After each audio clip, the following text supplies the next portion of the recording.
Posted December 8, 2018, 6 hours 28 minutes and 47 seconds. Current and former senior administrators have accused Rugby Australia (RA) of lacking a long-term strategy less than 12 months out from the Wallabies taking part in the World Cup in Japan. Key points. The Wallabies' abysmal 2018 results are being blamed on poor administration and a lack of junior development. Rugby Australia has defended its role as the governing body of the sport. Speculation has grown Wallabies coach Michael Cheika could be sacked ahead of the World Cup. Critics say the problems at the top of the game with the Wallabies can be traced back to the lack of junior development and a coherent strategy to support rugby union's grassroots. Retired Australia international and current president of Sydney club Eastwood, Brett Papworth, is among the most outspoken critics of RA. Mr. Papworth said the organisation was spending more money than ever at the top level at the expense of the grassroots. They have a head office you can't jump over. They have corporate costs and admin costs and 150 professional players. He said, that is all and that's all they spend money on. Papworth's comments come as the board of RA, formerly the Australian Rugby Union, prepares to meet on Monday and finalise a review into the performances of the Wallabies this season. Wallabies coach Michael Cheika will make a presentation to the board on the team's worst season since 1958, in which they won only 4 of 13 tests played. Mr. Papworth said a review of the Wallabies was masking the real problem in the game, a lack of junior development and a long-term grassroots strategy. The Wallabies at the moment are symptomatic of the game in general, he said.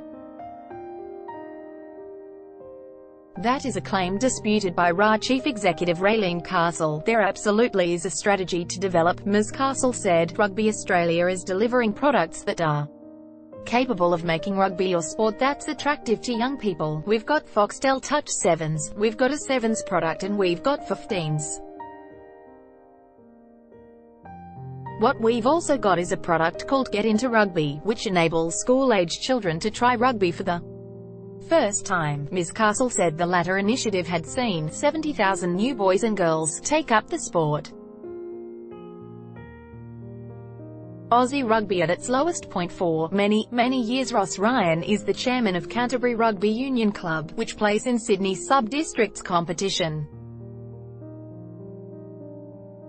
He has been involved in junior rugby for 42 years and does not believe he has seen the code in such a poor state in Australia for some time. Since I've been involved in rugby in Australia, this is the lowest it's been for many years, he said. I don't see the leadership being provided. I want to see a direction we can all head in. I want to see development officers. I want to see them using the AFL model, or SCIC, what they use. I want to see them getting out there and getting into the public schools. Because with the national team being in such a terrible state, we can't attract the people and that from the local schools. Ms. Castle acknowledged she would like to see more development officers in junior rugby but said the sport could not compete with the might of the AFL. We'd love to be doing more, she said. My aspiration is to make sure we do generate more revenue so we can invest it in things like development officers, but it's also the responsibility of Rugby Australia to work with the states and territories and make sure they're actually delivering the development officers and the support that is required in the rugby community. Ms. Castle said she had the support of Australia's 4 Super Rugby franchises. Despite the criticism levelled at RA, they would give you feedback to say there's been significant improvement in the engagement with Rugby Australia in those states and territories, she said, and the consultative way with which I lead has shown real benefits to those people. I'm very comfortable with the way things are going, but former Waratahs and Rugby Union Players Association Chief Executive Greg Harris said the past and present leadership of RA had made poor strategic decisions. Mr. Harris said this had led to a decline in the fortunes of the Wallabies, the quality of Super Rugby and the club game. I think the game is dysfunctional because at the end of the day, you need to have the leadership to be able to engage people. Mr. Harris said, it does matter to a lot of people and it would be a shame to lose an icon of competitiveness that we do have in that sport. But it really needs to be rethought. Former Wallabies coaches called for change. Mr. Papworth has established an alliance with a group of high-profile rugby names, including former Wallabies coaches Bob Dwyer and Alan Jones, to establish an Australian Rugby Clubs Association. The group is advocating for change at RA, while Jones has specifically called for the removal of Ms. Castle and Chairman Cameron Klein. Mr. Papworth cited his local district Eastwood as emblematic of the decline. Last year at under-9 level we had 5 teams. That's a very poor state of affairs, he said. If we extrapolate those under 9-year-olds to 20 years' time, they're your Wallabies and the number are frightening. We've got to pick a World Cup team for 2039 and I promise you, unless something is done long-term strategically we are going to struggle to be there in any meaningful way. But Ms. Castle has disputed the claim of declining engagement.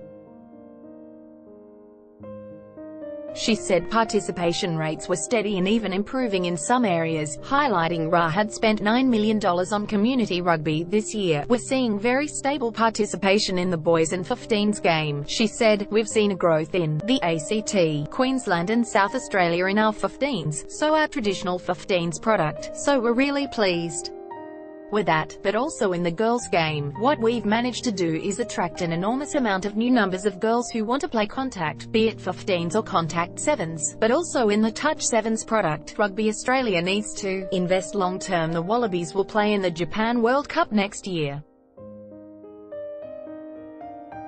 It remains to be seen who will be coaching the team amid speculation Shaker will not see out his contract.